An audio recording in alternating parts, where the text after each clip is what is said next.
আজ আমি যে কবিতাটি আবৃত্তি করব তার নাম হচ্ছে পাহাড় চূড়ায়, কবি সুনীল গঙ্গোপাধ্যায়।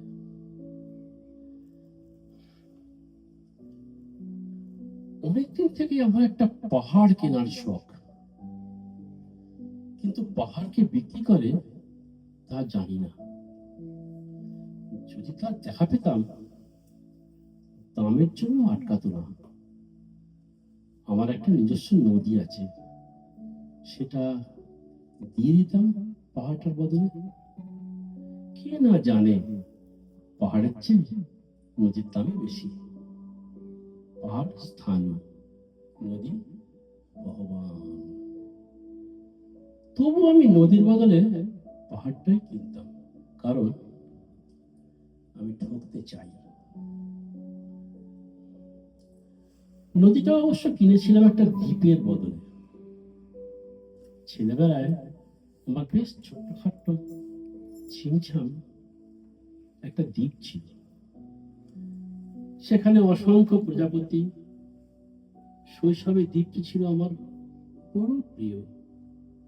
আমার যৌবনে দ্বীপটি আমার কাছে মাপে ছোট লাগলো।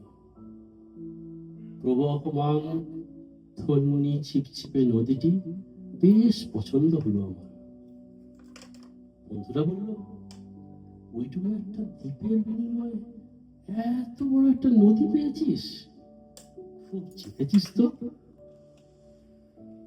তখন জয়ের আনন্দে আমি বিহ্বল হতাম। তখন সত্যি আমি ভালোবাসতাম নদীটিকে। নদী আমার অনেক প্রশ্নের উত্তর দিত। যেমন, বলতো আজ সন্ধ্যাবেলা বৃষ্টি হবে কিনা। সে বলতো, আজ এখানে দক্ষিণ গরম হাওয়া, শুধু একটি ছোট্ট দ্বীপে বৃষ্টি, সে কি প্রবল বৃষ্টি, যেন একটা উৎসব। আমি সেই দ্বীপে আর যেতে পারি না। সে জানতো, সবাই জানে,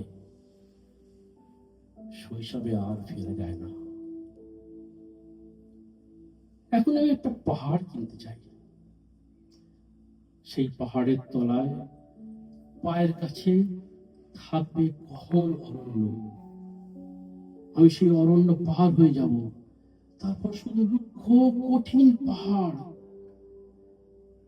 একেবারে চূড়ায়, মাথার খুব কাছে আকাশ, নিচে বিপুলা পৃথিবী, আর চরাচরে তীব্র নির্জনতা। আমার কণ্ঠস্বর সেখানে কেউ শুনতে পাবে না। আমি শুধু 10 দিককে উদ্দেশ্য করে বলবো, প্রত্যেক মানুষই অহংকারী। এখানে আমি একা, এখানে আমার কোনো অহংকার নেই।